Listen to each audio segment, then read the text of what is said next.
ఇలాంటి పెట్టే కదండి వేసేది.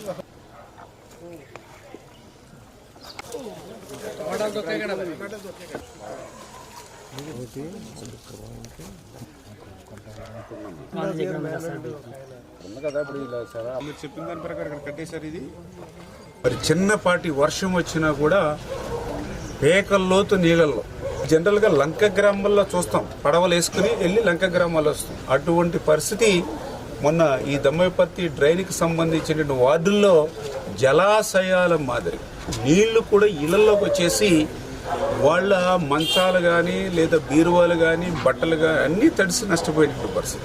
అటువంటి స్థితి ఏదైతే ఈ దమ్మపర్తి డ్రైన్ ద్వారా ఎఫెక్ట్ అవుతుందో మరి దాన్ని ఆ రోజు నేను 2014లో మొదటిసారి ఎమ్మెల్యేగా నేను గెలిచినప్పుడు 1కి 100 సార్లు తిరిగి ఆ రోజు నేను ఒక 6 కోట్ల రూపాయలు నిధులు మంజూరు చేసుకుని, అదేవిధంగా గతంలో ఉషారాణి గారు మంజూరు చేసింది 1,40,00,000, రెండూ కూడా కలిపి ఈ నిధులు తెచ్చి ఈ టెండర్స్ పిలిచే సమయానికి దగ్గర 2017-18 సంవత్సరంకి వచ్చే సమయానికి తర్వాత ఒక్క రూపాయి పని కూడా ముందుకెళ్ళినటువంటి స్థితిలో గోతులు పెట్టే వదిలేసినటువంటి స్థితిలో మరి ఉన్నటువంటి ఇళ్ళు ఎవరైతే ఉన్నారో మరి వీళ్ళు కూడా ఆ రోజు ఆ కాంట్రాక్ట్ని నిలదీస్తే దానికి ఏదో మా మీద ఆ రోజు ఉన్నటువంటి వైఎస్ఆర్సీపీ నాయకులు ఇష్టానుసారంగా మాట్లాడారు.